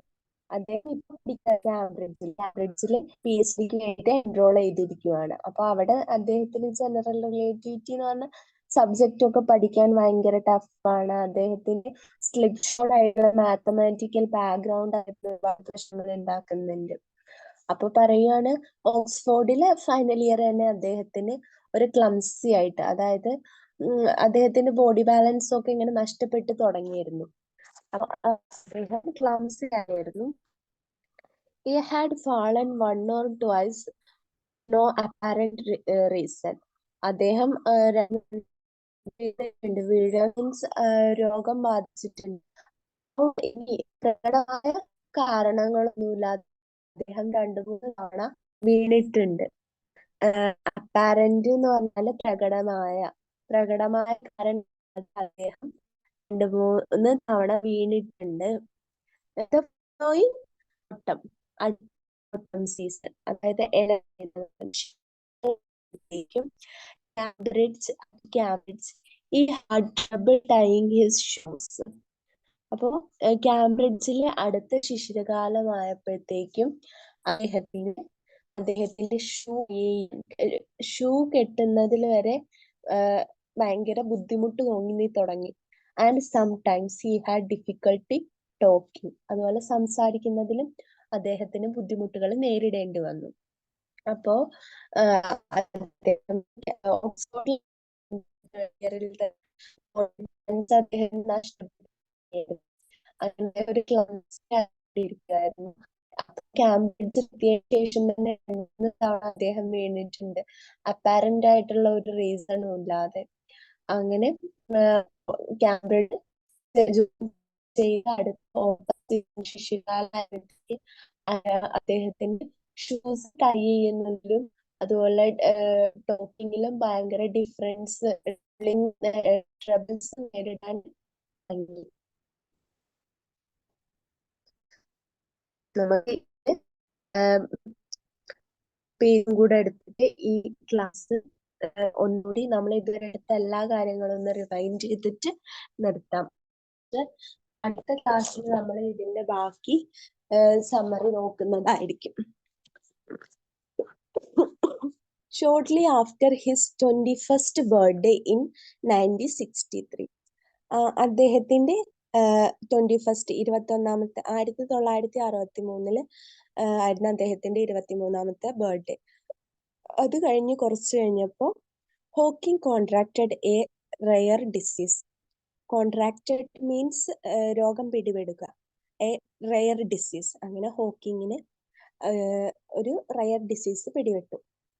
അമിയോട്രോഫിക് ലേറ്ററൽ സ്ക്ലിറോസിസ് ഇതായിരുന്നു ആ ഡിസീസ്. അപ്പോ ഒന്നാമത്തെ ബർത്ത്ഡേ കഴിഞ്ഞ് കുറച്ച് ദിവസമായപ്പോ തന്നെ ഹോക്കിങ്ങിന് ഒരു രോഗം പിടിപെട്ടു. ഒരു വളരെ റെയർ ആയിട്ടുള്ള ഡിസീസാണ് അമിയോട്രോഫിക് ലേറ്ററൽ സ്ക്ലിറോസിസ് എന്നായിരുന്നു ആ ഡിസീസിന്റെ പേര്. For which there was no known cure. അതിന് അവിടെ മരുന്നുകളൊന്നും ഉണ്ടായിരുന്നില്ല. അതായത് ക്യൂറബിൾ ആയിട്ടുള്ള ഡിസീസ് ആയിരുന്നില്ല, നമുക്ക് മാറ്റിയെടുക്കാൻ പറ്റിയ ഒരു ഡിസീസ് ആയിരുന്നില്ല അത്. It caused a gradual disintegration of the nerve cells. അതായത് ഗ്രാജുവൽ മീൻസ് സാവധാനത്തിലുള്ള, ഡിസിൻറ്റഗ്രേഷൻ ശിഥിലീകരണം, ഇങ്ങനെ നശിക്കുക. ശിഥിലീകരണം മീൻസ് നശിക്കുക. It caused a gradual disintegration of the nerve cells. Nerve cells നാഡീകോശങ്ങൾ, സ്പൈനൽ കോഡ് നട്ടെല്ല്, ആൻഡ് ദ ബ്രെയിൻ തലച്ചോറ്. അപ്പൊ ഈ രോഗം അദ്ദേഹത്തിന് ഈ അമിയോട്രോഫിക് ലാറ്ററൽ സ്ക്ലെറോസിസ് എന്ന് പറഞ്ഞ ഈ രോഗം ഉണ്ടായതിനെ തുടർന്നിട്ട് അദ്ദേഹത്തിന് പതിയെ അദ്ദേഹത്തിന്റെ നെർവ് സെൽസ് നശിക്കാൻ തുടങ്ങി. നാഡീകോശങ്ങള് നട്ടെല്ലിലേക്കും അതുപോലെ തന്നെ ബ്രെയിനിലേക്കുള്ള നാഡീകോശങ്ങള് പതിയെ നശിക്കാൻ തുടങ്ങി. At first he went into a deep depression. ആദ്യം ഈ രോഗം കാര്യങ്ങൾ അറിഞ്ഞപ്പോൾ അദ്ദേഹം ഭയങ്കര ഡീപ്പായിട്ട് ഉള്ള ഒരു ഡിപ്രഷനിലായിരുന്നു. കാരണം ഫ്യൂച്ചറിനെ പറ്റിയിട്ട് ഒത്തിരി ഹോപ്പ് ഉള്ള ആളായിരുന്നു, ഒരു സയന്റിസ്റ്റ് ആവണം എന്നൊക്കെ ഉള്ള ആളാണ്. ഇനി ഇത്രയും വലിയൊരു, അതും ക്യൂറബിൾ ആയിട്ടുള്ള ഡിസീസ് അല്ല, അൺക്യൂറബിൾ ആയിട്ടുള്ള ഡിസീസാണ്. അപ്പൊ എങ്ങനെയാണ് ഇനി രോഗം മാറുമോ ഒന്നും അറിയില്ല. അതുകൊണ്ട് തന്നെ അദ്ദേഹം ഭയങ്കര ഡീപ്പ് ഡിപ്രഷനിലായിരുന്നു. He did not know what he ought to do. അദ്ദേഹത്തിന് അറിയില്ല ഇനി അദ്ദേഹം എന്ത് ചെയ്യണം. Or what his future would be like. ഇനി താൻ എന്ത് ചെയ്യണം, ഇനി തന്റെ ഫ്യൂച്ചർ എന്തായി തീരും എന്നൊന്നും അദ്ദേഹത്തിന് അറിയില്ല.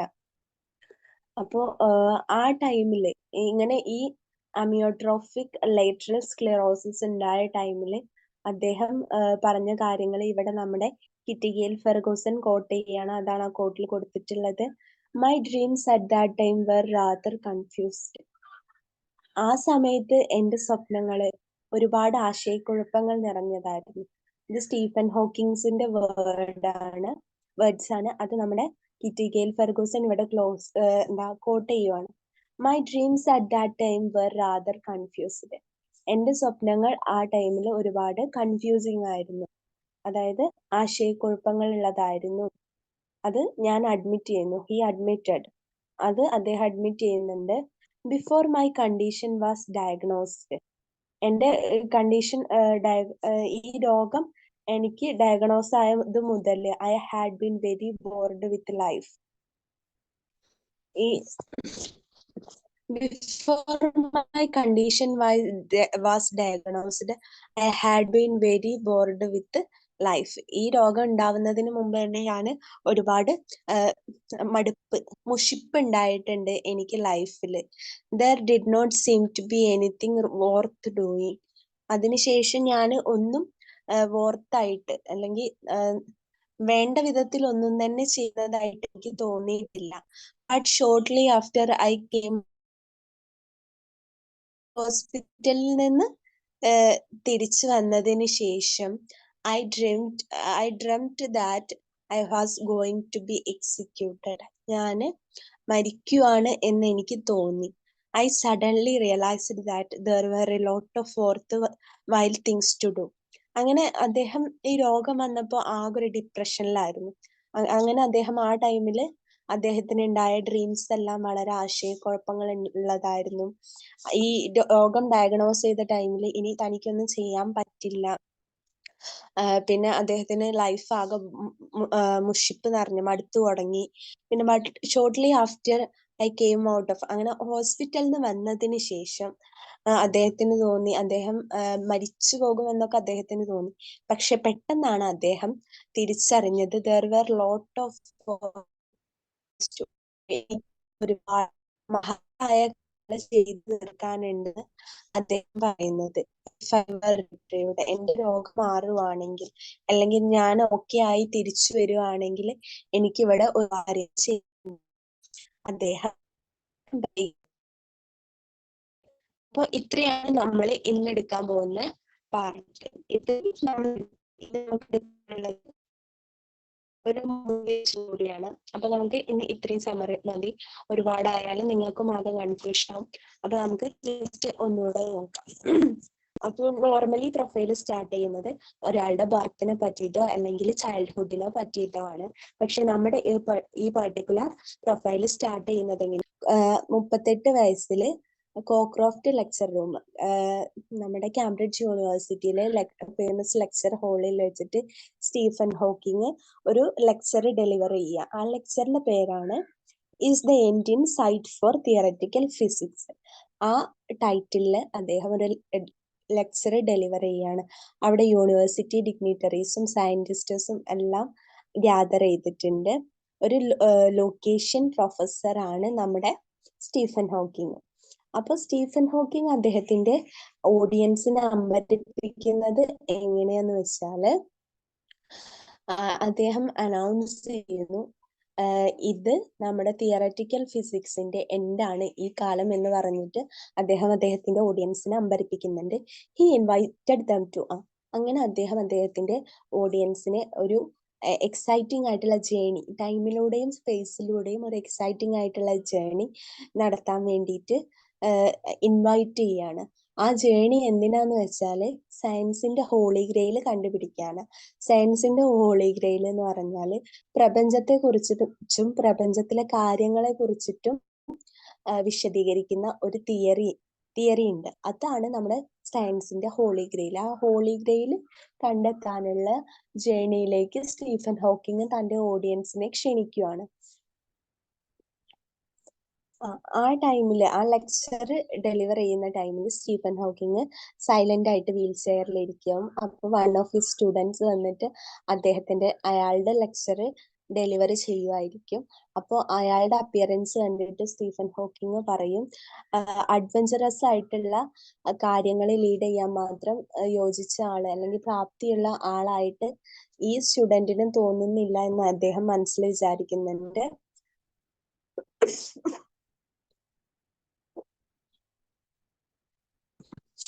പിന്നെ സ്റ്റീഫൻ ഹോക്കിങ് ജനിച്ചത് 1942 ജാനുവരി 8 ഓക്സ്ഫോർഡിൽ, ഇംഗ്ലണ്ടിലെ ഓക്സ്ഫോർഡിലാണ് സ്റ്റീഫൻ ഹോക്കിങ് ജനിക്കുന്നത്.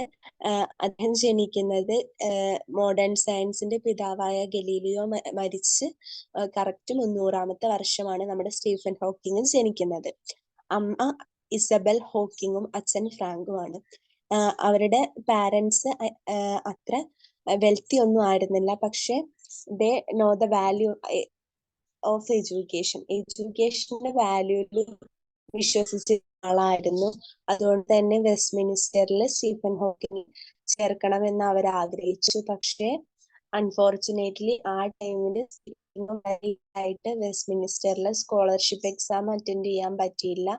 അതുകൊണ്ട് തന്നെ ലോക്കൽ സെയിന്റ് ആൽബൻസ് സ്കൂളിലാണ് സ്റ്റീഫൻ ഹോക്കിംഗ് പഠിച്ചത്. 8 വയസ്സായ മുതൽ തന്നെ സ്റ്റീഫൻ ഹോക്കിംഗ് ഒരു സയന്റിസ്റ്റ് ആവണം എന്ന്. പക്ഷെ അദ്ദേഹത്തിന്റെ അച്ഛൻ ഫ്രാങ്ക് ഹോക്കിങ്ങിന് തന്റെ മകനെ മെഡിസിൻ ഫോളോ ചെയ്യണം എന്നായിരുന്നു ആഗ്രഹം. പക്ഷെ സ്റ്റീഫൻ ഹോക്കിംഗ് ബയോളജിയെ കൺസിഡർ ചെയ്തത് ഇംപ്രിസൈസ് ആയിട്ട്, അതായത് കൃത്യതയില്ലാത്തൊരു സബ്ജക്റ്റ് ആയിട്ടാണ്. അദ്ദേഹത്തിന് പഠിക്കേണ്ട ഒരു സബ്ജക്റ്റ് എന്ന് പറഞ്ഞാല് അത് തനിക്ക് കറക്റ്റ് ആയിട്ട് ശരിയായിട്ടുള്ള ഉത്തരം നൽകുന്നതും അതുപോലെ ആ ഉത്തരത്തിന്റെ റോഡ് കോഴ്സിലേക്ക് തന്നെ എത്തിക്കുന്നതുമായിട്ടുള്ള ഒരു സബ്ജക്റ്റ് പഠിക്കണം എന്നാണ്.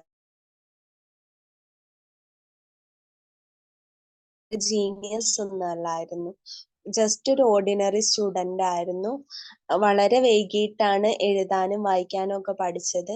അദ്ദേഹത്തിന്റെ ഹാൻഡ് റൈറ്റിംഗ് ആയിരുന്നു സ്കൂളിലെ എല്ലാവർക്കും ഭയങ്കര നിരാശ ഉണ്ടാക്കിയിരുന്നതായിരുന്നു.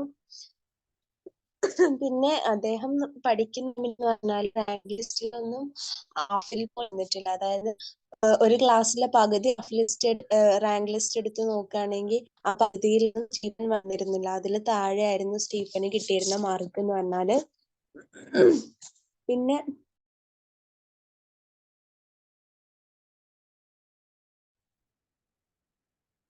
അറ്റ് 14 സ്റ്റീഫൻ knew that, അങ്ങനെ 14ാമത്തെ വയസ്സിൽ, 8ാം വയസ്സിലെ കാര്യം പറഞ്ഞിട്ട് പിന്നെ 14ലെ കാര്യമാണ് പറയുന്നത്. അദ്ദേഹം മനസ്സിലാക്കി അദ്ദേഹം ഫോളോ ചെയ്യേണ്ടത് ഫിസിക്സും മാത്തമാറ്റിക്സും ആണെന്ന് അദ്ദേഹം മനസ്സിലാക്കി. പക്ഷെ അന്നും അച്ഛൻ പറഞ്ഞത് എന്താ, ഫിസിക്സും മാത്തമാറ്റിക്സും ഫോളോ ചെയ്യുന്നത് ഇംപ്രാക്ടിക്കലാണ്. കാരണം മാത്തമാറ്റിക്സ് ഫോളോ ചെയ്താൽ നമുക്ക് ചെയ്യാൻ പറ്റുന്ന ഏക ടീച്ചിങ് മാത്രം. Except teaching there is no other options when we take mathematics as our subject ആയിട്ട് മാത്തമാറ്റിക്സ് തിരഞ്ഞെടുക്കാൻ വേറൊരു ഓപ്ഷനും ഇല്ല എന്നാണ് പറയുന്നത്. Moreover, he wanted his son to attend his own college and Oxford offered no mathematics. അതിനു പുറമെ അദ്ദേഹത്തിന്റെ മകൻ മാത്തമാറ്റിക്സ് എടുക്കുന്നതിൽ മാത്രമായിരുന്നില്ല എതിർപ്പ്. അതിനു പുറമെ താൻ പഠിച്ച കോളേജിൽ തന്നെ മകനും പഠിക്കണമെന്ന് അച്ഛന് ആഗ്രഹം ഉണ്ടായിരുന്നു. അതുകൊണ്ട് he followed his father's advice. അവൻ അച്ഛന്റെ അഡ്വൈസ് ഫോളോ ചെയ്തിട്ട് കെമിസ്ട്രിയും ഫിസിക്സും പഠിച്ചു. അതിനോടൊപ്പം കുറച്ച് മാത്സും പഠിച്ചു.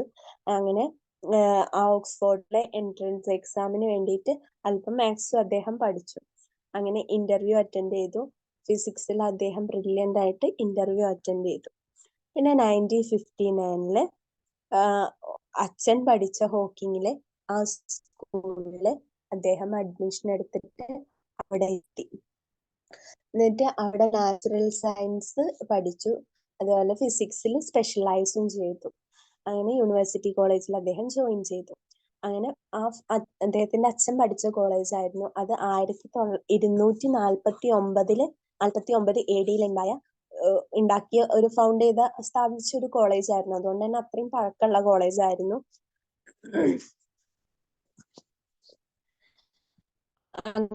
അവിടെ 1.5 വർഷമായപ്പോഴത്തേക്ക് സ്റ്റീഫൻ ഹോക്കിങ്ങിന് ബോറടിച്ചും ഭയങ്കര മുഷിപ്പൊക്കെ ആയിട്ട് തോന്നി. അങ്ങനെ വർക്ക് ചെയ്ത് അല്ലെങ്കിൽ അക്കാദമിക്സിൽ ഇൻവോൾവ്ഡ് ആയിട്ട് തന്റെ ബോർഡത്തെ മറക്കാൻ അദ്ദേഹത്തിന് ഒരു ഇൻസ്പിറേഷൻ ഉണ്ടായില്ല. പക്ഷെ ഒരു പകുതി ആയപ്പോൾ അദ്ദേഹം കോളേജിനെ എൻജോയ് ചെയ്യാൻ തുടങ്ങി. Oxford. And he became popular and well accepted among his peers. അങ്ങനെ അദ്ദേഹം വെൽ അക്സെപ്റ്റഡ് ആയി. അങ്ങനെ കോളേജിന് ഇഷ്ടപ്പെട്ടു തുടങ്ങി. ഫ്രണ്ട്സിന്റെ ഇടയിൽ ജനകീയനും സ്വീകാര്യനും ഒക്കെ അദ്ദേഹം നേടി. ഫ്രണ്ട്സ് അവനെ ലൈവായിട്ട് വളരെ ഉന്മേഷമുള്ള ഹാപ്പി ആയിട്ട് എല്ലാവരോടും പെട്ടെന്ന് ഇണങ്ങുന്ന ഒരാളായിട്ട് സ്റ്റീഫൻ ഹോക്കിങ്ങിനെ കണക്കാക്കാൻ തുടങ്ങി. പിന്നെ അദ്ദേഹം പാടാൻ തുടങ്ങി.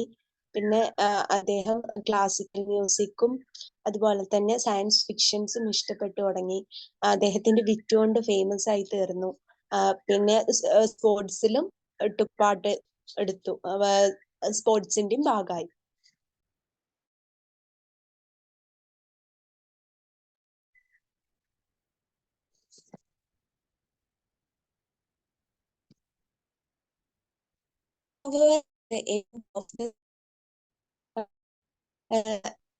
തേർഡ് ഇയർ ആയപ്പോ അദ്ദേഹം ഓൾമോസ്റ്റ് ഫ്ലണ്ടേർഡ് ആയി. ഫ്ലണ്ടേർഡ് എന്ന് പറഞ്ഞിട്ടുണ്ടെങ്കിൽ നമ്മൾ നേരത്തെ പറഞ്ഞല്ലോ, എന്താ ആകെ വീണ്ടും ആകെ മടുക്കാൻ തുടങ്ങി. ഫ്ലണ്ടേർഡ് means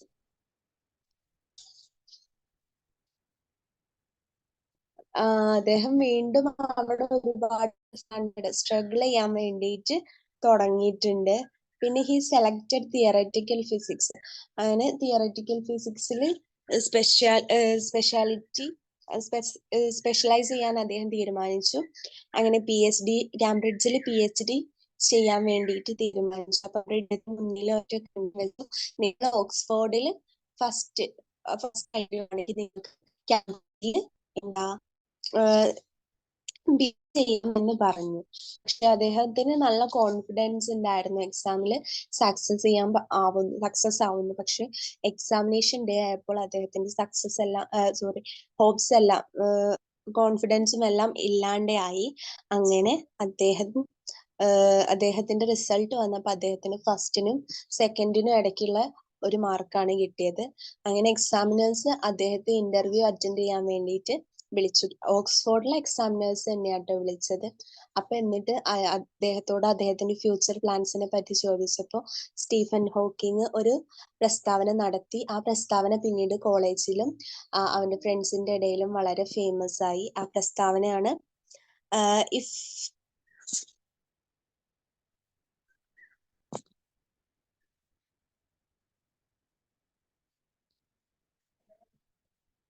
If I get a first, I shall go to Cambridge. If I receive a second, I will remain at Oxford. I accept that you will give me first. എനിക്ക് ഫസ്റ്റ് കിട്ടുവാണെങ്കിൽ ഞാൻ കാംബ്രിഡ്ജിൽ പോകും. എനിക്ക് സെക്കൻഡാണ് നിങ്ങൾ തരുന്നതെങ്കിൽ ഞാൻ ഓക്സ്ഫോർഡിൽ നിൽക്കും. ഞാൻ പ്രതീക്ഷിക്കുന്നത് നിങ്ങൾ എനിക്ക് ഫസ്റ്റ് തരും എന്നാണ്. അങ്ങനെ അതുകൊണ്ട് തന്നെ അദ്ദേഹത്തിന് ഫസ്റ്റ് കിട്ടി. അദ്ദേഹം കാംബ്രിഡ്ജിലെത്തി. കാംബ്രിഡ്ജിലെത്തിയപ്പോഴോ കാംബ്രിഡ്ജിലെ സിറ്റുവേഷൻ എന്ന് പറഞ്ഞാൽ ഓക്സ്ഫോർഡിലേക്കാളും ഭയങ്കര വേഴ്സ് ആയിട്ട് അദ്ദേഹത്തിന് തോന്നി. പിന്നെ അദ്ദേഹത്തിന് ഒരു സ്ലിപ്പ് ഷോർഡ് ആയിട്ടുള്ള അത്ര അശ്രദ്ധമായിട്ടുള്ള ഒരു മാത്തമാറ്റിക്കൽ ബാക്ക്ഗ്രൗണ്ട് ഒക്കെ ആയിരുന്നു. അതൊക്കെ അദ്ദേഹത്തിന് ഒരുപാട് പ്രശ്നങ്ങൾ ഉണ്ടാക്കിയിട്ടുണ്ട്. പിന്നെ അദ്ദേഹം ഓക്സ്ഫോർഡിൽ തേർഡ് ഇയർ ആയ ടൈമിൽ തന്നെ അദ്ദേഹത്തിന് ഒരു ക്ലംസിനെസ് ഉണ്ടായിരുന്നു. അതായത് ഒരു ബോഡി ബാലൻസ് നഷ്ടപ്പെടുന്ന ഒരു സിറ്റുവേഷൻ ഉണ്ടായിരുന്നു. അതിന്റെ ഭാഗമായിട്ട് അദ്ദേഹം 1-2 തവണ വീഴുകയൊക്കെ ചെയ്തിട്ടുണ്ട്. പിന്നെ അടുത്ത ഓട്ടം സീസൺ ആയപ്പോഴത്തേക്ക് അദ്ദേഹത്തിന് തന്റെ ഷൂ കെട്ടുന്നതിലും സംസാരിക്കുന്നതിലും ഒക്കെ ട്രബിൾ നേരിടാൻ തുടങ്ങി. പിന്നെ അദ്ദേഹത്തിന്റെ 21st ബർത്ത്ഡേ 1963 അതിനുശേഷം അദ്ദേഹത്തിന് അമിയോട്രോഫിക് ലാറ്ററൽ സ്ക്ലെറോസിസ് എന്ന് പറഞ്ഞ രോഗം ഉണ്ടായി. ഇതിന്റെ ഭാഗമായിട്ട് ഗ്രാജുവലി അദ്ദേഹത്തിന്റെ നെർവ് സെൽസ് ബ്രെയിനിലോട്ടും അതുപോലെ തന്നെ സ്പൈനൽ കോഡ് നട്ടലിലെയും നെർവ് സെൽസ് ഗ്രാജുവലി ശിഥിലീകരിക്കാൻ തുടങ്ങി, നശിക്കാൻ തുടങ്ങി. അങ്ങനെ അദ്ദേഹം ആകെ ഒരു ഡിപ്രസ്ഡ് ആയിട്ടുള്ള ഒരു സ്റ്റേറ്റിലായിരുന്നു. അങ്ങനെ അദ്ദേഹം പറഞ്ഞു, ആ കാലത്ത് ഞാൻ കണ്ടിരുന്ന, പിന്നെ അദ്ദേഹം പറഞ്ഞ കാര്യങ്ങളാണ് കിറ്റി ഗെയിൽ ഫെർഗൂസൺ കോട്ട് ചെയ്യുന്നത്. അക്കാലത്ത് ഞാന് വളരെ കൺഫ്യൂസ്ഡ് ആയിരുന്നു എന്നും. അപ്പൊ ഇത്രയും കാര്യങ്ങളാണ് നമ്മൾ ഇന്ന് എടുക്കുന്നത്. അപ്പോൾ ഇതൊക്കെയാണ്, വളരെ കൺഫ്യൂസിങ് ആയിരുന്നു. ഇത്രയാണ് നമ്മൾ ഇന്ന് എടുക്കുന്നത്. ബാക്കി സെക്ഷൻ നമുക്ക് നാളെ എടുക്കാം. അപ്പോൾ ഓക്കെ, നമുക്കിത് നിർത്താം. അപ്പോൾ നമുക്ക് അതിൻ്റെ ചെയ്യാം. ബൈ.